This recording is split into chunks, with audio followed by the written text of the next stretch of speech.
નમસ્કાર ખેડૂત મિત્ર, હું છું તમારો પ્રિય ડૉક્ટર અંકિત સબાયા. ખેડૂત મિત્રો, તમને આજે મેં એક નંબરનો પ્લોટ બતાવ્યો હતો.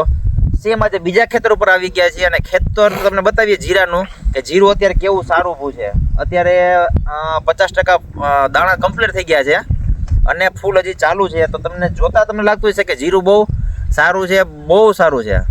આજે આપણે જેના ખેતર ઉપર પહોંચી ગયા છીએ એને જ પૂછીએ કે ભાઈ તમે આ કોના ખેતર ઉપર અત્યારે આપણે ઊભા છીએ. તો તમે ભાઈ જણાવશો કે ખેડૂત મિત્રો કે આ ખેતર કોનું છે? સવજીભાઈ કુરજીભાઈ. ગામ કયું છે? બેરાજા. જિલ્લો કયો? જામનગર જિલ્લો. અને તમે? સવજીભાઈ કુરજીભાઈ આજે બેરાજા વાળા છે, એનો ખુદ ભાગ્યો આપણે તમારી સમક્ષ છે.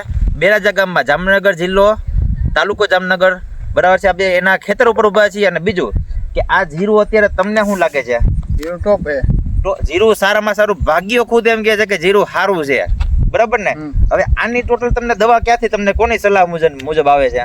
અમે તમારી આજે અમારી એટલે ટૂંકમાં તમને ખેતીના દવાખાનાથી, બરાબર છે, ખેતીના દવાખાનાથી એ ભાઈ દવા લાવે છે અને આમાં ટૂંકમાં એનો સ્પ્રે કરાવે છે, બરાબર છે. અત્યારે તમારા જીરા પ્રમાણે તમને એવું લાગે છે કે જીરું સારી કન્ડિશનમાં છે? ખેડૂત મિત્ર, ઘણા ખેડૂતોનો એવો પ્રશ્ન હતો કે ખાલી સારું જીરું જ બતાવીએ છીએ. આજે અમે બીજા પ્લોટ ઉપર આવી ગયા છે અને બીજા પ્લોટની તમને વિઝિટ કરાવીએ છીએ. આવા નવા બીજા નહીં, પણ આપણે જેટલા જીરાની ટ્રીટમેન્ટ કરાવી બધાના વિડીયા આપણે યુટ્યુબમાં આપણે મૂકવાના છીએ. તો આવા નવા આપણે બીજા પ્લોટ ઉપર જોઈશું, જેનો વિડીયો તમારે જોવા માટે ચેનલને સબસ્ક્રાઈબ કરજો કે તમને બીજો વિડીયો જોવા મળે. આભાર.